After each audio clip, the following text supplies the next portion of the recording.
안녕하십니까, 이재필입니다. 자, 지금 장마철에 비가 굉장히 많이 왔는데요. 뭐 내일까지도 좀 비가 많이 온다라고 얘기를 합니다. 자, 모쪼록 우리 시청자님들께서는 비 피해 아무 피해 없으시고요. 주식시장에서는 오직 수혜만 받는 그런 일들이 있었으면 좋겠습니다. 자, 오늘도 하나하나 조금 따져보고 나중에 투자 전략까지 만들어 드리는 시간 갖도록 하겠습니다. 자, 오늘은 양시장이 약간 좀 다른 그런 모습으로 마감이 됐죠. 코스피 시장은 0.35% 정도 하락했고요. 코스닥 시장은 이 코스피 시장이 하락한 반면에 살짝 좀 플러스권으로 마무리돼서 0.22% 상승 마감했습니다. 아무래도 이 양쪽 시장의 차이가 나는 부분들은 코스피 시장의 경우는 시가총액 1위부터 8위까지 종목이 다 그렇게 크진 않지만 소폭 마이너스가 났었고요. 코스닥 시장의 경우에는 뭐 여타 조금 2위, 뭐 에코프로 같은 종목도 뭐 플러스가 나오고 간간히 좀 플러스가 나온 부분들이 있기 때문에 좀 상승 마감했는데요. 자, 일단 뭐 지금 이 시장에 이 명암이 좀 갈라진 거는 양시장의 수급 상황이 좀 이따가 보겠지만요. 약간 달라서 나온 결과다라고 보시면 될 것 같고요. 자, 뭐 코스피 시장은 대형주 위주의 조정 장세, 코스닥 시장은 지수 상승세가 계속 이어가는 모습이 나왔습니다.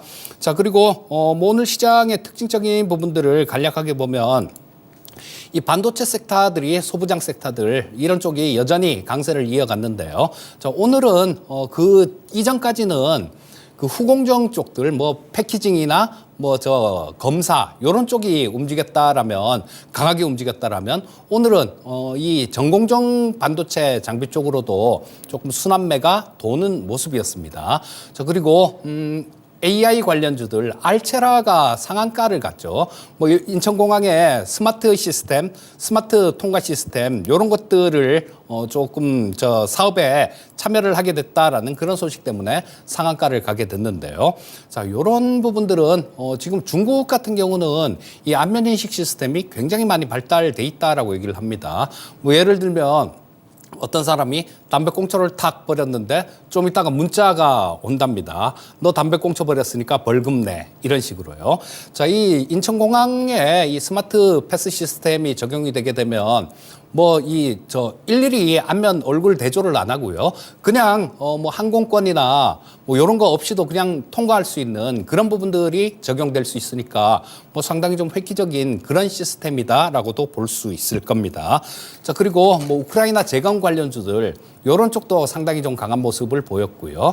뭐 로봇 관련 섹터도 오늘 강한 모습이었죠. 로봇 관련주들은 이따가 특징 업종 얘기하는 시간, 그 시간에 좀 말씀을 드리는 걸로 하겠습니다. 자, 일단 뭐 전체적으로 한번 훑어보겠습니다. 자, 오늘 시장 지금 보시게 되면 자, 코스피 시장 같은 경우는 하락 종목이 상당히 좀 많은 그런 모습이었죠.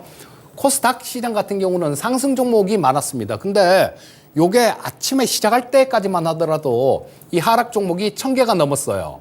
1000개가 넘었고 상승 종목이 300개 남짓 정도가 됐습니다. 장중에 이렇게 하락 종목이 상승으로 반전되는 그런 종목들이 많았다라는 얘기니까 뭐 오늘 코스닥 시장 같은 경우는 상당히 따뜻한 시장이었다. 이렇게도 볼 수 있을 것 같습니다. 자, 코스피 시장 0.35% 정도 하락했고요. 코스피 200도 마찬가지 0.34% 하락했으니까 거의 비슷하죠. 이거는 대형주, 중소형주 가리지 않고 조금씩 이렇게 다 빠졌다라는 얘기로 해석할 수 있겠고요. 자, 코스닥 시장의 경우는 자, 뭐 코스피 종합이 0.22%, 코스닥 150이 0.21%니까 이 코스닥 시장 역시 마찬가지로 오늘은 대형주하고 중소형주 뭐 이런 차이 없이 뭐 섹터별로 좀 강한 섹터들은 강하고 뭐 섹터 내에서도 종목들이 조금 엇갈리는 그런 모습들이 나왔죠. 자, 그리고 좀 이따가 옵션 시황을 간략하게 조금 짚어볼 텐데요. 자, 보시면 지금 양쪽이 다 좀 이렇게 마이너스가 나왔는데요. 요거는 옵션을 그렇게 안 짚어드리는데 간혹 한 번씩 짚어드립니다. 약간 좀 눈여겨봐야 될 부분이 있으면 짚어드리니까 좀 이따가 다시 봐드리기로 하고요. 자, 프로그램 매수가 2,700억 정도 일단 프로그램이 매도가 나왔습니다. 그래서 요게 뭐 전체적으로 시장을 좀 이렇게 누르는 모습이었다라고 보시면 될 것 같고요. 자, 중국 시장이 장중에보단 조금 반등했네요. 장중에 뭐 한 1.2% 정도 그 정도 마이너스 나오는 걸 봤는데 종가에는 0.87%니까 뭐 살짝 좀 반등하면서 마감이 된 모습입니다. 대만 증시 같은 경우도 뭐 강보합에서 하루 종일 왔다 갔다 하다가 살짝 강세로 끝났고요. 일본은 오늘 휴장이었습니다. 일본은 장이 없었어요, 오늘. 자, 그리고 원달러 환율이 80전 정도 요 정도 올라왔는데 요거는 원달러 환율은 아침에는 좀 더 올라왔었습니다. 근데 뭐 장중에 좀 떨어졌으니까 이런 부분 역시 마찬가지 시장에는 조금 플러스 긍정적인 그런 요인이다라고도 볼 수 있을 겁니다. 자, 코스피 시장 차트부터 분 차트부터 한번 보면서 말씀드리도록 하겠습니다. 자, 뭐 오늘은 어떻게 보면 조금 답답하다 싶을 정도로 그런 시장이었었죠. 자, 시작부터 조금 마이너스권에서 출발했습니다. 그랬다가 조금 이렇게 반등이 나왔는데 결국은 플러스 전환을 하지 못했어요. 그랬다가 좀 더 밀렸다가 오후장에 다시 이렇게 반등이 나오는 모습이었는데, 자, 요거는 지난주에 좀 많이 올라왔던 데 대한 그 부분에 대한 좀 숨고르기다, 요 정도로 보시면 될 것 같고요. 자, 일단 일봉을 보시게 되면 오늘 지수 자체는 조금 마이너스가 났죠. 자, 하락 전환했는데 지금 보시다시피 캔들이 뭐 요런 모양에다가 십자선 도지 형태의 모습이 나왔습니다. 자, 요거는 일단 뭐 오늘 시장은 마이너스지만 하락 압력은 그렇게 크지 않은 모습이다라고 해석할 수 있는 부분이 되겠고요. 자, 이 22평선이 지금 요렇게 됐다가 요런 모습이죠. 자, 좀 있으면 이 22평선이 요렇게 돌아 나올 수 있는 그런 상황입니다. 그렇게 되면 조정을 받더라도 일단 22평선 정도에서는 지지받을 가능성이 높으니까 뭐 일단 뭐 하방 뭐 아래쪽으로도 조금 이렇게 빠지는 게 그렇게 많이 빠지진 않을 거다. 요렇게 볼 수 있을 것 같고요. 자, 수급 간략하게 한번 짚어 보겠습니다. 자, 이 코스피 시장 수급인데요. 보시면 자, 외국인들 이때까지 줄기차게 샀었죠. 한 4일 정도 이렇게 굉장히 강하게 매수를 했는데 이렇게 강하게 매수를 하면서 시장은 반등이 나왔죠. 그래서 이 수급들을 장중에도 좀 꼼꼼히 이렇게 챙겨 보시는 게 좋습니다. 자, 그리고 오늘은 뭐 1967억 정도 외국인들 순매도했는데 아까 저 프로그램 매도가 2,700억 정도 나왔으니까요. 뭐 그렇게 생으로 매도를 한 거 그 부분은 그렇게 크지 않다라고 보시면 좋을 것 같고, 또 요게 동시효과 들어갈 때까지만 하더라도 한 2,900억 정도 순 매도였습니다. 근데 1,900억 정도로 줄었으니까 외국인이 오후장 동시효과 때 1,000억 정도를 매수했다. 이렇게 보시면 될 것 같습니다. 자, 코스닥 시장 한번 살펴보도록 하겠습니다. 자, 이 코스닥 시장의 경우는 코스피 시장보다는 좀 견조한 모습이 나왔죠. 자, 뭐 그거는 10분봉 차트에서도 여실하게 조금 드러납니다. 자, 보시면 이 코스피 시장의 경우는 자, 하락 출발한 건 마찬가지였어요. 근데 조금 뭐 이렇게 빠져갖고 마이너스권에서 이렇게 끝났는데요. 코스닥 시장 같은 경우는 바로 플러스 전환하고요. 그 다음에 계속 장중 내내 플러스권에서 이렇게 유지가 되고 있는 모습이었어요. 자, 이 코스닥 시장의 경우는 코스피보다 상대적으로 강한 모습이다. 이렇게 볼 수 있을 것 같은데요. 일단 시가총액 상위 종목들 위주로 강한 모습이기 때문에 지금 이 일봉을 보시게 되면 전고점 돌파를 시도하고 있는 모습이에요. 자, 저는 뭐 개인적으로는 내일 정도면 이 전고점은 돌파해서 이쪽 부분을 뚫으려는 뭐 그런 노력이 조금 있지 않을까 싶은 생각이 드는데요. 자, 그 근거에 대해서 좀 말씀드리도록 하겠습니다. 그 근거는 수급에 있다라고 보시면 됩니다. 자, 수급이 지금 이 코스닥 시장 수급이 지금 외국인들이 3일 연속 매수가 들어왔는데요. 매수 규모는 그렇게 크진 않죠. 439억 정도 매수를 했습니다. 근데 이게 수급이 나쁜 게 결코 아니죠. 일단 뭐 3일 연속 순매수했다는 거 그런 부분들도 있지만요. 이 종가의 수급이나 아침에 시작할 때 수급 이거보다도 수급이 장중에 어떻게 변했느냐 그걸 보는 게 이 수급을 분석하는데 핵심입니다. 자, 외국인들 지금 4,300억 정도를 430억 정도를 샀지만 장중에 장 초반에는 1,200억 정도를 오전장에는 매도를 했었어요. 자, 매도를 해서 출발을 했다가 장중에 계속 이걸 사들인 겁니다. 조금씩 계속 사들이더니 오후장에 뭐 살짝 플러스로 바뀌더니 오후장 동시효과가 끝나니까 이렇게 플러스 439억 정도로 마무리가 됐으니까요. 자, 이 수급은 상당히 좀 좋은 수급이다. 이렇게도 볼 수 있는 그런 상황입니다.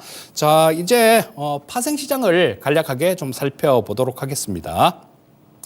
자, 선물 시장을 보시게 되면 지금 뭐 선물 시장도 코스피 시장보다는 조금 더 좋은 모습이죠. 코스피 시장은 요렇게 갖고 요런 거의 십자에 가까운 모습이었는데 그나마 선물 시장의 경우에는 조금 좀 양선을 발생시킨 그런 모습입니다. 그래서 코스피 200보다 조금 뭐 선행적인 역할을 하는 선물 지수는 훨씬 좋은 모습이다. 이렇게 보시면 될 거고요. 자, 근데 이 외국인들이 최근 들어서 단기 매매에 굉장히 많이 치중을 하고 있습니다. 자, 외국인들 수급 한번 살펴볼게요. 자, 보시면 지금 여기서 외국인들이 오늘 며칠째입니까? 둘, 넷, 여섯. 한 6일 연속 외국인들 순매수했네요. 자, 근데 장중에는 요거보다 조금 더 매수했었어요. 근데 오후장에 조금 내다 파는 모습이었는데 자, 이때 뭐 한 2조 6천억 이상 지난주에 2조 6천억 이상 샀는 거 그 전주예요. 만기 전주죠, 요거는. 근데 지난주 만기주 때 뭐 거의 다 이렇게 매수를 했습니다. 자, 근데 지금 수급 갖고는 선물이 약간은 좀 부족합니다. 이 지금 뭐 이런 것들을 좀 매수했다가 매도했다가 매수했다가 이런 단기 매매성이 요즘 굉장히 좀 많은 것 같아요, 외국인들이. 자, 이게 부족한 이유는 뭐냐면요. 여기 보시게 되면 선물 미결작정이라는 게 있죠. 이 미결작정이라는 거는 매수나 매도를 하고 청산을 하지 않은 수량을 얘기를 하는 겁니다. 자, 이 미결작정이 뭐 한 28만 6천 계약 정도 되고요. 오늘 마이너스 2,800 계약이었죠. 그리고 외국인들 그동안 지난주에 이 선물을 막 매수하는 과정, 이런 과정에서도 이 미결작정이 늘지가 않았습니다. 늘지가 않았다라는 거는 매도 쳤던 사람들이 뭐 차익 실현을 이렇게 하는 그런 상황이다라고 보실 수 있을 거고요. 자, 오늘 외국인들 선물 매수한 부분들, 이 부분 역시 마찬가지 미결작정이 감소했다라는 거는 기존에 갖고 있던 거, 그걸 청산했다라는 걸로 해석할 수 있습니다. 물론 이 청산한 돈으로 이 선물을 매수로 베팅을 할 수도 있고 또다시 매도로 베팅을 할 수도 있습니다. 그렇기 때문에 지금 추가로 좀 강한 탄력이 나오기 위해서는 이 미결작정을 동반한 선물 매수가 필요하다. 이렇게 말씀드릴 수 있을 것 같고요. 자, 일단 이 선물 수급 같은 경우는 아무리 이렇게 강조를 해도 지나치지가 않습니다. 여러분들, 나는 선물을 안 하고 현물만 매매해. 그렇더라도 요거를 선물 시장을 알아야 시장에 대해서 제대로 파악을 할 수 있고요. 그래야 대응이 가능합니다. 자, 근데 요 부분은 선물 시장은 좀 그렇고요. 뭐 그렇게 요 정도까지 하기로 하고 옵션 시장을 한번 보도록 하겠습니다. 자, 보시면 이게 월물 초에 약간 좀 이례적인 그런 경우예요. 자, 이날이 만기날이었습니다. 이날이 만기날이었고, 지금 월물 초에 지금 금요일 날 169억 정도 매도를 쳤죠. 콜 매도를 쳤는데 이 콜 매도 포지션 같은 경우는 주가가 옆으로 기거나 조금 아래로 이렇게 좀 움직여야 수익이 나는 포지션입니다. 아마 오늘 코스피 시장에서 좀 이렇게 하락이 이렇게 나온 이유도 마찬가지. 이때 뭐 콜 169원 매도 친 거 이 영향도 어느 정도 있지 않았나 싶은 생각이 드는데요.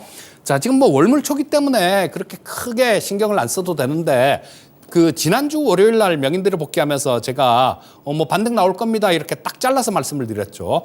그거는 이 포지션을 보고 말씀을 드렸던 겁니다. 자, 그때도 말씀드렸었는데 푸시죠. 이때 보시게 되면 만기 전주에 뭐 한 300 이게 300억 정도 되고요. 월요일도 마찬가지 43억 정도 푼 매도를 쳤습니다. 푼 매도는 콜 매도하고 반대의 경우니까 주가가 올라가면 좋은 거죠. 그래서 주가가 빠지지 말아야 됩니다. 최소한. 그렇기 때문에 이 수급을 보고 이렇게 좀 반등이 나올 겁니다라는 말씀을 드렸는데 지금도 마찬가지예요. 보시면 방금 말씀드렸던 콜옵션이요. 자, 여기서 이게 좀 줄어줘야 됩니다. 주가가 탄력 있는 모습이 나오려면 지금 오늘도 뭐 한 19억 정도 저 콜 매도가 있었는데요. 이 월물 초에 이런 모습이 나왔을 때는 이 환매가 들어와 줘야 됩니다. 청산 물량이 좀 들어와주면 그때는 좀 탄력이 붙는 경우가 많았어요.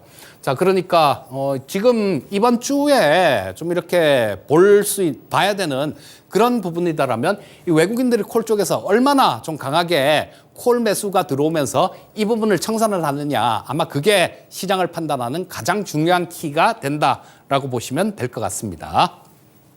자, 그러면 이제는 저 선물 시장까지 좀 살펴봤으니까 뭐 다른 부분들 특정 업종에 대해서 간략하게 좀 짚어보도록 하겠습니다.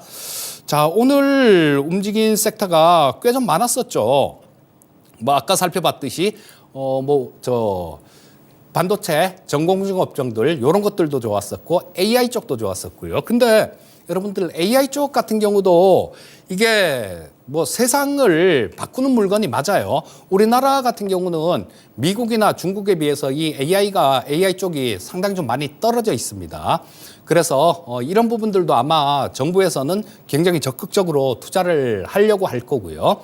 자, 또 하나 빼놓을 수 없는 섹터가 로봇 섹터를 볼 수 있을 겁니다. 자, 지금 이 뉴스가 몇 가지 있었죠. 일론 머스크가 영국의 물류 창고에 여기다가 저 소프트웨어 저 스마트 AI 이런 쪽을 AI 로봇 솔루션을 도입을 한다라는 그런 얘기를 했습니다. 뭐 그런 것들이 일단 뭐 긍정적으로 작용했고요. 또 UAE 쪽에서도 자율 배송 로봇, 그러니까 자기가 돌아다니면서 배송하는 로봇, 그런 걸 얘기를 하는 거죠. 요게 탈라봇이라고 얘기를 합니다.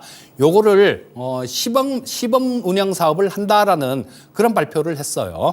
자, 요런 거 지금 우리나라뿐만 아니라 전체적으로 전부 다 각국에서 전부 다 이렇게 시행을 하는 부분들이니까 분명히 말씀드리지만 이 로봇 쪽 섹터들도 세상을 바꾼 물건들 중에 하나입니다.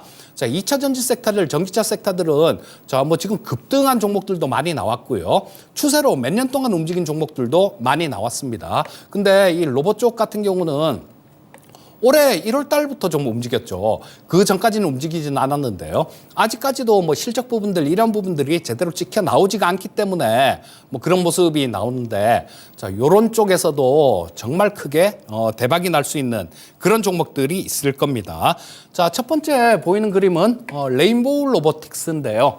참 이거 이때죠, 이때. 작년 이때도 훨씬 더 전이네요. 요게 2만 원 약간 넘었을 때 뭐 2만 2천 원 요때 좀 말씀을 드리고 난 다음에 계속해서 좀 좋게 그렇게 말씀을 드렸었는데요. 자, 이게 뭐 올해 이렇게 쭉 급등하는 모습이 나왔는데 뭐 삼성에서 인수한다라는 그런 부분들 때문이었습니다. 인수는 아니고 삼성에서 지분 투자를 했다라는 거. 그리고 나중에 인수할지도 모릅니다. 지금 대주주 보유하고 있는 그 지분에 대해서 콜옵션을 계약을 해놨어요. 언제든지 뭐 그 콜옵션을 행사하면 인수를 할 수 있는 겁니다. 근데 왜 이 레인보우 로보틱스가 가장 이 우리나라 로봇 주식들 중에 가장 탑픽인가 하면요. 자, 핵심 부품들, 뭐 감속기도 지금 개발을 다 해놨습니다. 그리고 뭐 모션 제어 칩 같은 것들, 뭐 이런 것들, 그러니까 핵심 부품 같은 것들, 엔코더 같은 것들, 이런 것들 전부 다 이 회사에서 다 만들어요. 직접 만듭니다. 그리고 거기다가 소프트웨어까지도 이 회사에서 만듭니다. 과거에 이 이족 보행 로봇 같은 것들은 뭐 MIT 공대나 이런 데다 수출을 하고 그랬어요. 그거는 MIT 공대 쪽에서 사갖고 가서 거기다가 소프트웨어를 입혀서 자기들이 필요한 대로 그렇게 연구 목적으로 사용하는 거죠. 근데 이 소프트웨어 자체도 이쪽에서 다 만들고요. 이 로봇을 제어하는 제어 알고리즘조차도 모두 다 내재화를 했다라는 거예요. 그러니까 원가 경쟁력이 엄청나다라는 겁니다. 다른 쪽들 어디도 우리나라 기업들 어떤 기업도 이 전부 다 부품들 이런 것들을 내재화하지는 못했기 때문에 원가 경쟁력으로 따지면 탑입니다. 그러니까 뭐 마음만 먹는다라면 시장을 전부 다 장악할 수도 있는 그런 기업이다라고 보시면 될 거고요. 자, 뭐 오늘 또 공시가 또 나온 부분들이 있었는데 푸드테크라는 회사, 요쪽하고 서빙 로봇을 도입한다라는 그런 업무 협약을 체결했는데요. 자, 뭐 순차적으로 100대 정도를 저 공급을 할 겁니다. 근데 지금 우리 서빙 로봇이라고 하면 뭐 광고에도 가끔 나오잖아요. 뭐 편한 세상 막 그러면서 호텔 막 나오면서 이게 바퀴가 달려서 이렇게 그냥 저 앞에까지 이렇게 갖다 주는 뭐 그런 역할을 하죠. 근데 이쪽에서 서빙 로봇을 만든 그런 건 출시할 부분들을 보게 되면 로봇 팔을 달아 놓습니다. 식당 같은 데서도 뭐 이렇게 그까지 가서 손님들이 이렇게 해서 먹어야 되는 그런 경우겠죠. 로봇 팔이 없으면. 근데 이제는 팔까지 달아서 손님들 상에도 이렇게 놔줄 수 있는 그런 부분들이 된다라는 거예요.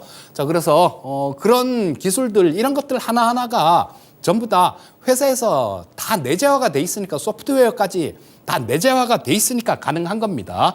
또 한 가지 재료가 있었는데요. 우크라이나 관련되는 그런 내용입니다. 자, 저 사족 보행 로봇을 개발해 놓은 게 있는데 휴보라는 이족 보행 로봇을 개발한 게 이 레인보우 로보틱스고요. 또 우리 과거에 보면 그 요번에 대선하기 전에요. 이재명 민주당 후보가 저기 가서 로봇 회사에서 가서 이 네 발 달린 개처럼 생긴 사족 보행 로봇을 이렇게 집어 던진 적이 있죠. 그게 이 레인보우 로보틱스 겁니다. 자, 근데 이 부분에 대해서 벌써 사족 보행에 대해서 개발은 벌써 돼 있는 그런 상태였고요. 자, 지금 뭐 카이스트 교수님들이 만든 기업이에요. 처음에 이 레인보우 로보틱스는. 요번에 또 사족 보행 로봇 대회가 있었죠. 근데 거기서 우리 카이스트 학생들이 출품한 로봇이 또 1등 했습니다. 그래서 이런 부분하고도 카이스트하고도 어느 정도 좀 시너지는 있을 것 같고요.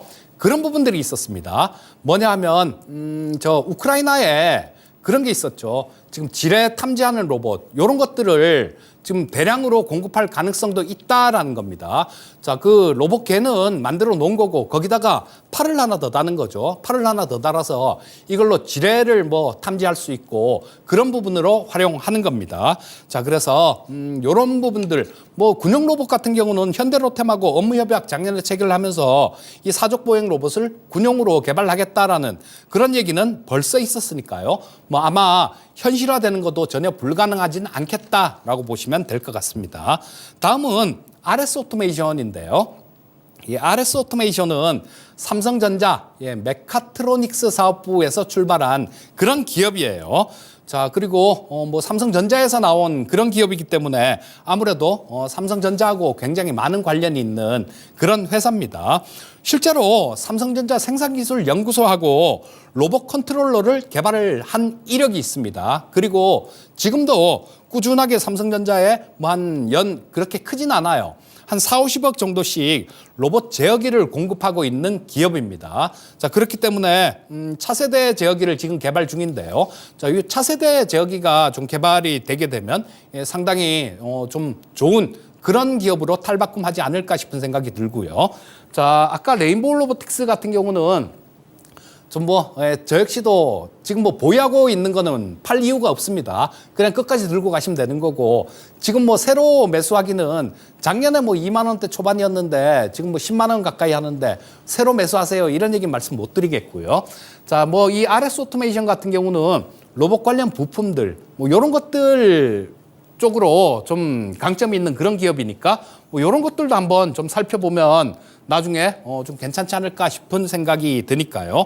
한번 잘 살펴보시길 바라겠고요. 자, 벌써 마무리를 해야 될 시간이네요. 자, 시장, 코스피 시장, 코스닥 시장 환경은 다들 조금 안정적인 그런 상황입니다. 하지만 우리 시장의 방향성, 단기적인 방향성을 좌우하는 것은 외국인들 수급입니다. 그래서 아까도 좀 말씀드렸듯이 이 파생 시장에서 외국인들 수급, 그러니까 선물 시장에서 미결작정이 증가하면서 외국인들 선물 매수가 들어오느냐, 아니면 그거하고 또 콜옵션 대규모로 매도 쳐놨던 부분들, 이 부분에 대한 청산이 들어오느냐, 즉 외국인들의 콜옵션 매수가 있느냐, 이 부분을 좀 살펴보시면 좋을 것 같고요. 자, 지나치게 쏠림 현상이 있는데 이 쏠림 현상에 편승하는 것보다는 길목 지키기가 낫다라는 생각입니다. 왜냐하면 우리 저 반도체 후공정 쪽 그렇게 막 움직이다가 오늘 주성 엔지니어링 같은 것들, 전공정 업체들 이런 것들도 굉장히 탄력 있게 상승을 하지 않습니까? AI 쪽도 마찬가지. 지금까지 뭐 별로 그냥 있다가 뭐 때 되니까 한 번씩 이렇게 강하게 슈팅이 나오잖아요. 그러니까 좀 길목 지키기를 하시는 게 좋을 것 같고요.